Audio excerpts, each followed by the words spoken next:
والصلاة والسلام على سيد الأنبياء والمرسلين وعلى آله وأصحابه أجمعين أما بعد أعوذ بالله من الشيطان الرجيم بسم الله الرحمن الرحيم إنه على بيت وضع للناس للذي بكى مباركا وهدى للعالمين صدق اللہ العظیم۔ تو گزشتہ ہفتے خانہ کعبہ کی تعمیر، جس کو بنائے کعبہ کہتے ہیں، اس کے متعلق کچھ باتیں ہمارے سامنے آئی تھیں کہ مسلمانوں کی بڑی تعداد یہ سمجھتی ہے کہ خانہ کعبہ کو ابراہیم علیہ السلام نے قائم کیا۔ خانہ کعبہ کی بنیاد حضرت ابراہیم علیہ نبینا علیہ السلام نے رکھی، حالانکہ ایسا نہیں۔ ایک قول یہ ہے کہ خانہ کعبہ کو حضرت آدم علیہ نبینا علیہ السلام نے بنایا، اور گزشتہ یہ بات آئی تھی کہ آسمان اور زمین کے پیدا ہونے سے پہلے، آسمان اور زمین کے پیدا ہونے سے 2000 سال پہلے، کیونکہ چاروں طرف پانی ہی پانی تھا، تو ایک بلبلہ نکلا کہاں سے، جہاں پر آج خانہ کعبہ ہے، اور اس نے نیچے سے پھیلنا شروع کیا، اور اوپر وہ جھاگ ہوا جیسے بھینس ہوتا ہے، پھر وہ جامد ہو گیا، سخت ہو گیا، کڑک ہو گیا، اور وہیں سے زمین کی ابتدا اور شروعات ہوئی۔ پھر جب زمین بنی ہے تو اللہ تعالیٰ نے فرشتوں کو زمین پر بھیجا، ان فرشتوں نے 2000 سال پہلے خانہ کعبہ کی بنیاد رکھی۔ پھر جب حضرت آدم علیہ نبینا علیہ السلام آئے، کیونکہ ایک قول یہ ہے کہ ان کی آمد ہندوستان میں ہوئی، حضرت آدم علیہ نبینا علیہ السلام، تو یہ ہندوستان سے حجاز پہنچے، مکہ مکرمہ پہنچے۔ اب کیسے پہنچے؟ اس وقت کوئی میپ تو تھا نہیں، نقشہ تو تھا نہیں، تو اللہ تعالیٰ نے ایک فرشتے کو بھیجا، حضرت آدم علیہ نبینا علیہ السلام اس فرشتے کے توسط سے خانہ کعبہ کے پاس پہنچے اور خانہ کعبہ کا حج کیا۔ جب حج سے فارغ ہوئے تو ایک فرشتے نے ان سے پوچھا آپ کہاں سے آ رہے ہیں؟ کہنے لگے کہ میں خانہ کعبہ کا حج کر کے آ رہا ہوں۔ وہ فرشتہ کہنے لگا کہ آج سے 2000 سال پہلے ہم نے اس خانہ کعبہ کا حج کیا ہے۔ تو پتہ یہ چلا کہ آسمان اور زمین کے بننے سے پہلے اور دنیا میں انسانوں کے آنے سے پہلے خانہ کعبہ کی بنیاد ڈال دی گئی تھی۔ پھر حضرت آدم علیہ نبینا علیہ السلام نے ہندوستان سے مکہ مکرمہ کئی پیدل حج کیے۔ ایک قول یہ ہے کہ 40 پیدل حج کیے، ہندوستان سے خانہ کعبہ، ہندوستان سے مکہ مکرمہ پیدل۔ حضرت نوح علیہ نبینا علیہ السلام کے زمانے میں طوفان آ گیا کہ زمین سے پانی اور آسمان سے پانی، زمین پانی کو اگل رہی تھی اور آسمان پانی کو پھینک رہا تھا، چاروں طرف پانی ہی پانی تھا۔ تو ایک قول یہ ہے کہ خانہ کعبہ اٹھا لیا گیا اور اس کو چوتھے آسمان پر رکھ دیا گیا، اور وہ جو حجر اسود ہے جس کو حاجی لوگ جا کر چومتے ہیں، جس کا استلام کرتے ہیں، جس کو چھوتے ہیں، تو حجر اسود نکال کر ایک پہاڑ ہے جبل ابو قیس، حجر اسود کو وہاں سے اٹھا کر اس پہاڑ میں ڈال دیا گیا، کیونکہ جب پہاڑ میں رہے گا تو محفوظ رہے گا، پھر ہوا اور پانی سے اس کو متاثر نہیں ہوگا، اس کا کوئی نقصان نہیں ہوگا۔ تو فرشتوں نے خانہ کعبہ سے حجر اسود کو نکالا اور جبل ابو قیس وہاں پر ڈال دیا، اپنی زبان میں کہے کہ وہاں پر اس کو چپکا دیا، چسپا کر دیا، لگا دیا، اور خانہ کعبہ کو اوپر لے کر چلے۔ اب یہ حجر اسود کیا ہے؟ اللہ کے نبی صلی اللہ علیہ وسلم کا ارشاد ہے کہ اللہ تعالیٰ نے حجر اسود کو آسمان سے اتارا ہے، اور آسمان سے نہیں، بلکہ روایت یہ ہے انزل اللہ تبارک و تعالی الحجر من الجنہ، کہ اللہ تعالیٰ نے حجر اسود کو جنت سے اتارا ہے۔ وَهُوَ أَشَدُّ بَيَاضًا مِنَ اللَّبَنِ، اور وہ حجر اسود جب جنت سے بھیجا گیا اس وقت وہ دودھ سے زیادہ سفید تھا۔ ابھی آپ نے فوٹو میں دیکھا ہوگا تو اس کے چاروں طرف سے چاندی کا کور ہے اور بیچ میں وہ کالا پتھر ہے۔ چاروں طرف سے چاندی کا کور ہے وہ حجر اسود نہیں ہے، اس کے اندر جو کالا نظر آتا ہے وہ حجر اسود ہے۔ تو اللہ کے نبی صلی اللہ علیہ وسلم کا فرمان ہے کہ اللہ تعالیٰ نے جنت سے حجر اسود کو اتارا ہے، وَهُوَ أَشَدُّ بَيَاضًا مِنَ اللَّبَنِ، اور جب وہ جنت سے بھیجا گیا اس وقت وہ دودھ سے زیادہ سفید تھا۔ پھر کالا کیسے ہو گیا؟ فَسَوَّدَتْهُ خَطَايَا بَنِي آدم۔ حدیث میں دو طرح کے الفاظ ہیں، ایک تو یہ کہ لوگوں کے گناہوں کی وجہ سے وہ پتھر کالا ہو گیا، فَسَوَّدَتْهُ خَطَايَا بَنِي آدم، کہ لوگوں کے گناہوں نے اور انسانوں کے گناہوں نے اس سفید پتھر کو کالا بنا دیا۔ اور ایک قول یہ ہے کہ زمانہ جاہلیت میں حائضہ عورتیں، زمانہ جاہلیت میں ناپاک عورتیں خانہ کعبہ کا طواف کرتی تھی، حجر اسود کا استلام کرتی تھی، حجر اسود کو چوما کرتی تھی، ان کے اس گناہ کی نحوست کی وجہ سے وہ سفید پتھر کالا ہو گیا۔ ایک قول تو حدیث میں یہ ہے کہ لوگوں کے گناہوں کی وجہ سے وہ سفید پتھر کالا ہو گیا، اور آپ نے بھی سنا ہوگا فضائل اعمال میں بھی ہے کہ جب آدمی کوئی گناہ کرتا ہے تو اس کے دل پر ایک کالا نقطہ لگتا ہے، توبہ کرے وہ کالا نقطہ کھل جاتا ہے، توبہ نہ کرے پھر گناہ کرے تو دوسرا نشان کالا، گناہ کرتے رہے توبہ نہ کرے تو پورا دل کالا ہو جاتا ہے۔ تو پتہ یہ چلا کہ گناہوں کی تاثیر سیاہی ہے، یعنی کالا پن ہے۔ کالا پن اپنی زبان میں بعض مرتبہ کہتے ہیں دیکھو نا کتنا کالا ہو گیا، اس کا دل تو کالا تھا ہی، یہ بھی کالا ہو گیا۔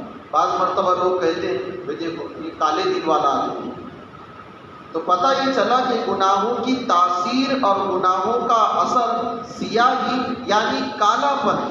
فَسَوَّدَتْهُ خَطَايَا بَنِي آدم، تو لوگوں کے اور انسانوں کے گناہوں نے اس سفید پتھر کو کالا بنا دیا۔ اور حدیث میں دوسرے الفاظ یہ ہے کہ زمانہ جاہلیت میں حائضہ عورتیں، ناپاک عورتیں خانہ کعبہ کا طواف کرتی تھی اور اس پتھر کو چھوا کرتی تھی، ان کے اس نحوست کی وجہ سے وہ سفید پتھر کالا ہو گیا۔ تو جب فرشتوں نے خانہ کعبہ کو اٹھایا ہے سیلاب کے وقت میں، جب سیلاب شروع ہوا اور باڑھ شروع ہوئی اور پانی برسنا اور زمین سے اگلنا شروع ہوا، تو فرشتوں نے خانہ کعبہ کو اٹھایا اور چوتھے آسمان پر جا کر رکھ دیا اور حجر اسود کو نکال کر جبل ابو قیس میں رکھ دیا تاکہ وہ پتھر محفوظ رہے۔ اب یہ بات اگر ہمارے ابھی ذہن میں رہے تو آگے سمجھنا آسان ہو جائے گا۔ معاملہ ختم ہو گیا، طوفان آیا، ایک مدت تک رہا، تقریباً 150 دن تک سیلاب رہا، 150 دن تک۔ پھر وہ کشتی میں جتنے لوگ بیٹھے تھے، 80 لوگ، 83 لوگ، ایک اور 40 لوگ، جتنے بھی لوگ تھے، جتنے دیندار تھے، کچھ جانور تھے، وہ کشتی چلتی رہی۔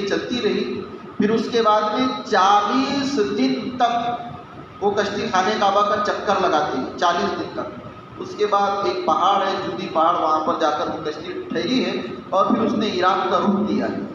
سیلاب ختم ہو گیا، ایک زمانہ گزر گیا، پھر نبی آئے، لوگ آئے، تو اب خانہ کعبہ تو تھا نہیں، تو لوگ اب خانہ کعبہ کا طواف نہیں کرتے تھے، جس جگہ پر خانہ کعبہ تھا اس جگہ کا لوگ طواف کرتے تھے۔ اور ہمارے ذہنوں میں یہ بات آئے گی کہ بھئی جب خانہ کعبہ اٹھا لیا گیا تو حج بھی ختم، طواف بھی ختم۔ نہیں، نہ حج کسی زمانے میں ختم ہوا، نہ طواف کسی زمانے میں ختم ہوا، البتہ طوفان نوح کے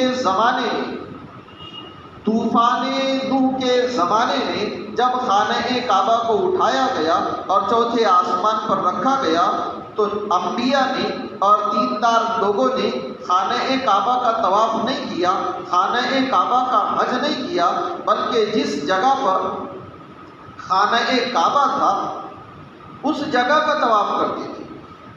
ایک زمانہ گزر گیا، پھر حضرت ابراہیم علیہ نبی علیہ السلام نے دوبارہ خانہ کعبہ کی بنیاد ڈالی. تو ہمارے ذہنوں میں تو یہ ہے کہ بھائی خانہ وہی رہتے ہوں گے، حکم آیا خانہ کعبہ کی تعمیر کرو، کر لی. حضرت ابراہیم علیہ نبی علیہ السلام اصل عراق کے رہنے والے تھے، عراق کے. پھر جب وہ بادشاہ نے کہا کہ بھائی تم میرے معبود کی پرستش کرو، پوجا کرو، انہوں نے انکار کیا اور وہ خود کو توڑ دیا تھا. بادشاہ نے بہت دنوں تک، ہفتوں مہینوں تک لکڑیاں جمع کروائی، آگ جلائی، اس میں ان کو ڈالا گیا. پورا واقعہ ہم سب جانتے ہیں. جب یہ آگ سے صحیح سالم واپس آ گئی تو بادشاہ نے ان سے کہا کہ بھائی آپ یہاں سے چلے جاؤ، جلا وطن ہو جاؤ، تڑی پا، آپ یہاں رہ نہیں سکتے. تو پھر یہ عراق سے گاؤں ہے حلب، وہاں پر پہنچے. وہاں سے پھر یہ ملک شام آئے. یہ اتنا لمبا سفر ملک شام. ان کے ساتھ میں ان کی بیوی تھی حضرت سارہ رضی اللہ تعالی عنہا. یہ جو حضرت حاجرہ رضی اللہ تعالی عنہا ہے، یہ ان کی پہلی بیوی نہیں. حضرت ابراہیم علیہ نبی علیہ السلام کی پہلی بیوی، ان کا نام تھا سارہ بنت ہاران.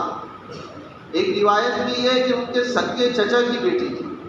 اور حضرت لوط علیہ نبی علیہ السلام یا تو ان کے بھتیجے تھے یا پھر ان کے نسبتی تھے، جس کو ہم اپنی زبان میں سالہ کہتے ہیں.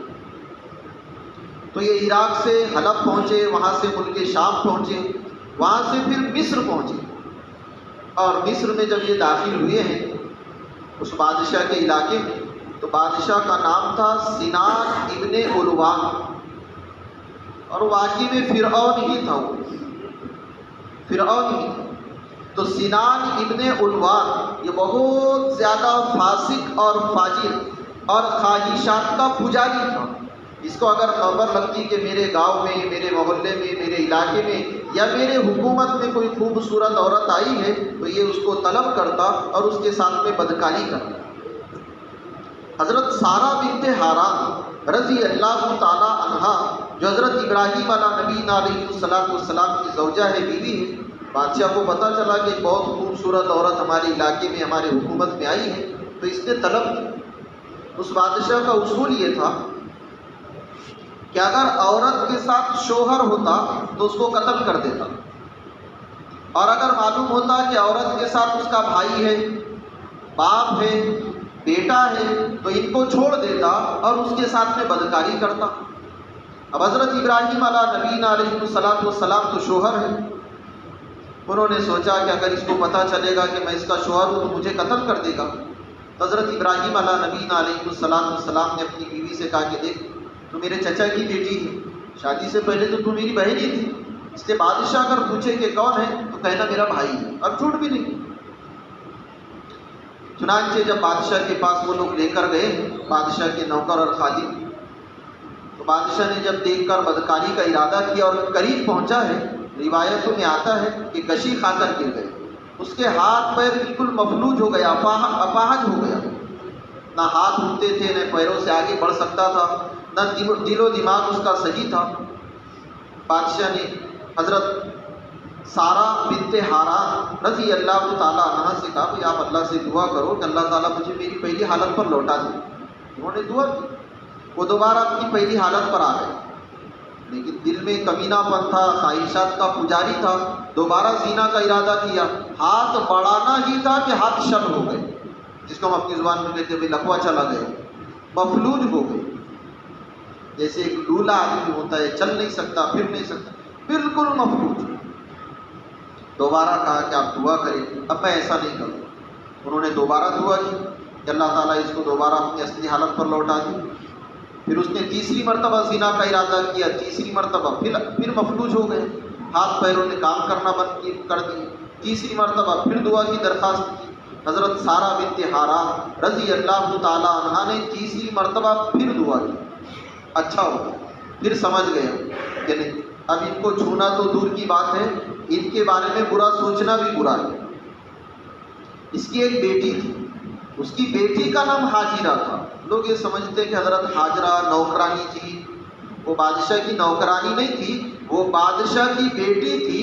اس بادشاہ نے اپنی بیٹی کو حضرت سارہ رضی اللہ تعالیٰ عنہا کی خدمت کرنے کے لیے دیا تھا. عام طور پر مسلمانوں کے ذہنوں میں یہ بات ہے کہ حضرت حاجرہ رضی اللہ تعالیٰ عنہ نوکرانی تھی. وہ نوکرانی تھی نہیں، وہ تو شہزادی تھی، بادشاہ کی بیٹی تھی. بادشاہ نے اپنی بیٹی، اپنی شہزادی حضرت سارہ بنت حاران رضی اللہ تعالیٰ عنہ کو تحفے میں دیا تھا. اب وہ ان کے پاس آئی تو نوکرانی بنی. پہلے نوکرانی نہیں تھی، پہلے تو بادشاہ کی بیٹی تھی، وہ شہزادی تھی. پھر بادشاہ نے ان کی کرامت کو، ان کی بزرگی کو جب دیکھا ہے تو اپنی بیٹی کو خدمت کی دی کہ میری بیٹی آپ کی خدمت کرے. حضرت سارہ بنت حاران رضی اللہ تعالیٰ عنہ ان کو لے کر ابراہیم علیہ نبی علیہ السلام کے پاس پہنچی. یہ لوگ پھر ملک شام چلے گئے. تو اس وقت حضرت حاجرہ رضی اللہ تعالیٰ عنہ کی عمر چھوٹی تھی، وہ بالغ نہیں ہوئی تھی. جب وہ بالغہ ہو گئی اور نکاح کی عمر کو پہنچی ہے تو حضرت سارہ بنت حاران رضی اللہ تعالیٰ عنہ نے اپنے شوہر سے کہا اب مجھے تو اولاد ہونی نہیں ہے، میں تو بانجھ ہو گئی اور اولاد کے ہونے سے بالکل نا امید ہو گئی، تم ایسا کرو اس سے نکاح کرو. تو پہلے بیوی کی اجازت اور چاہت پر حضرت ابراہیم علیہ نبی علیہ السلام نے حضرت حاجرہ رضی اللہ تعالیٰ عنہ سے نکاح کر دیا. نکاح ہو گیا. بس نکاح ہونا ہی تھا، ایک چھوٹی سی مدت گزری، جیسے کہ مدت گزرتی ہے تو بچہ پیدا ہو گیا. اور بچہ بھی پیدا ہوا حضرت اسماعیل علیہ نبی علیہ السلام کی شکل. اس لیے علماء نے عجیب بات لکھی کہ حضرت سارہ رضی اللہ تعالیٰ عنہ سے ایک بیٹا پیدا ہوا، ان کا نام حضرت اسحاق رکھا گیا. حضرت حاجرہ رضی اللہ تعالیٰ عنہ سے بھی ایک بیٹا پیدا ہوا، ان کا نام اسماعیل رکھا گیا. جتنے نبی آئے، جتنے نبی، ایک قول یہ ہے کہ 18,000 کے قریب ہے. تو ایک بیٹے کی نسل میں 18,000 سے زیادہ نبی، اور ایک بیٹے کی خاندان میں صرف ایک نبی، وہ ہے جناب محمد الرسول اللہ صلی اللہ علیہ وسلم. لیکن ساری دنیا جانتی ہے کہ یہ پلہ ہمیشہ بھاری رہا ہے. تو حضرت اسماعیل علیہ نبی علیہ السلام پیدا ہوئے، ابھی دن ہی گزرے تھے، کچھ دن گزرے تھے. وہ تو فطرت ہے پھر کہ جب ادھر اعلان ہوا ہے طبیعت کا حضرت ابراہیم علیہ نبی علیہ السلام کا بچے اور بیوی کی طرف، تو یہ چیز حضرت سارہ رضی اللہ تعالیٰ عنہ کو اچھی نہیں لگی، کیونکہ سعودت تھی اور وہ کوئی نبی تو ہے نہیں، وہ کوئی فرشتے تو ہے نہیں کہ ان سے کوئی گناہ نہ اور گناہ کا خیال نہ آئے. تو ابراہیم علیہ نبی علیہ السلام سے کہنے لگی کہ ابراہیم، اب میں اس عورت کو اور اس بچے کو اپنے گھر میں نہیں رکھ سکتی، آپ ان کو کہیں دور چھوڑ دو. حضرت ابراہیم علیہ نبی علیہ السلام نے ایسا نہیں، بس اس نے بولی اور چلے. اللہ تعالیٰ کے حکم کا انتظار کیا، اور جب اللہ تعالیٰ کی طرف سے بھی حکم آیا کہ ابراہیم تم اپنے اس شیر خوار بچے کو، یعنی دودھ پیتے بچے کو اور اس کی ماں حضرت حاجرہ کو ایک دور جنگل میں چھوڑ دو. تو اب ملک شام سے چلے گئے، ملک شام سے چلے گئے. چلتے رہے، جبریل علیہ السلام ساتھ میں تھے.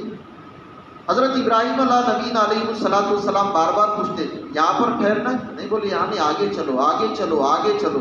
تو ایک علاقے میں پہنچے. حدیث میں ہے، کتابوں میں ہے کہ 100 کلومیٹر دور تک، 100 کلومیٹر دور تک نہ کوئی انسان تھا نہ کوئی پرندہ تھا. 100 کلومیٹر ادھر دائیں بائیں آگے پیچھے، 100 کلومیٹر. صرف ببول کے چند درخت تھے بس، اس کے علاوہ کچھ نہیں. ایسا بھی نہیں کہ بڑے بڑے سائے دار نیم کے درخت ہو، آم کے درخت ہو، چھاؤں. ببول کے چھوٹے چھوٹے درخت، وہ بھی زیادہ نہیں، قلیل مقدار میں، بہت کم مقدار میں. اور پانی کا تو نام و نشان. گزشتہ ہفتے یہ بات بتلائی گئی کہ مکہ کہتے ہی ہے اس جگہ کو جہاں پر پانی کی قلت ہو، اور وہاں تو پانی کی بہت زیادہ قلت تھی. وہ تو اللہ تعالیٰ کی طرف سے ایک انعام ملا ہے تو قلت ختم ہو گئی. تو نہ انسان تھا نہ کوئی پرندہ. حضرت جبریل علیہ السلام نے کہا ابراہیم بس اس جگہ پر چھوڑ. تو آج جہاں پر خانہ کعبہ ہے وہاں پر ایک چھوٹا سا ببول کا درخت تھا، اس کے قریب میں حضرت ابراہیم علیہ نبی علیہ السلام نے ایک مشکیزہ دیا اور ایک چھوٹی سی تھیلی دی. وہ مشکیزے میں تھوڑا سا پانی تھا اور تھیلی میں کچھ چھوارے تھے. کتنی مقدار میں اس کو کوئی بیان نہیں کر سکتا۔ حضرت ابراہیم علیہ نبی علیہ السلام اب چھوڑ روانہ ہو گئے، تو حضرت حاجرہ رضی اللہ تعالیٰ عنہ اپنے اس چھوٹے بچے کو لے کر شوہر کے پیچھے دوڑی، پوچھ رہے بھائی آپ ہم کو یہاں چھوڑ کر کہاں جا رہے؟ ایک بار، دو بار، تین بار، اخیر میں بیوی کہنے لگی کیا یہاں چھوڑنے کا اللہ نے حکم دیا؟ تو حضرت ابراہیم علیہ نبی علیہ السلام کہنے لگے کہ ہاں اللہ تعالیٰ نے مجھے حکم دیا ہے کہ میں آپ دونوں کو یہاں پر چھوڑوں۔ تو حضرت حاجرہ رضی اللہ تعالیٰ عنہ کے جملے یہ تھے اذن لا یزین اللہ، اگر یہ اللہ کا حکم ہے تب اللہ ہم کو ضائع نہیں کرے گا، 100 کلومیٹر تک کوئی نہیں۔ اور ہمارے یہاں تو جب جماعت میں جانے کا مسئلہ ہے تو اللہ کو میں اکیلی کیسے رہوں گی، میرا کتنا دم گھٹے گا، میرا جی کیسے لگے گا؟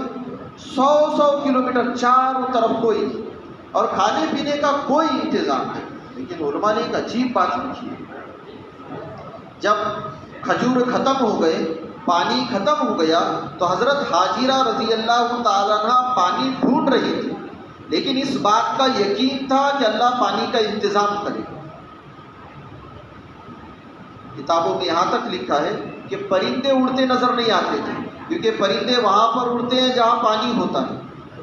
پھر وہ حضرت حاجرہ رضی اللہ تعالیٰ عنہ کا کبھی صفا کی طرف کبھی مروہ کی طرف بار بار دوڑنا، پھر بار بار اپنے بچے کو دیکھنا، اور جہاں آج کل وہ ہرے نشان ہیں جس کو میلین اخضرین کہتے ہیں، جو لوگ گئے ہوگے انہوں نے دیکھا ہوگا، ہرے لائٹ ہے دیواروں سے اور زمین میں ہرے نشانات ہیں، جہاں پر حاجی لوگ اپنی تھوڑی سی چال بڑھا دیتے ہیں، تو جب وہ ہرا نشان آتا جہاں آج کل ہرا نشان ہے، تو حضرت حاجرہ رضی اللہ تعالیٰ عنہ اپنی تھوڑی سی اسپیڈ بڑھا دیتی، چلنے کی رفتار بڑھا دیتی، کیونکہ وہ نشیب میں بہت زیادہ نیچے تھا اس وقت۔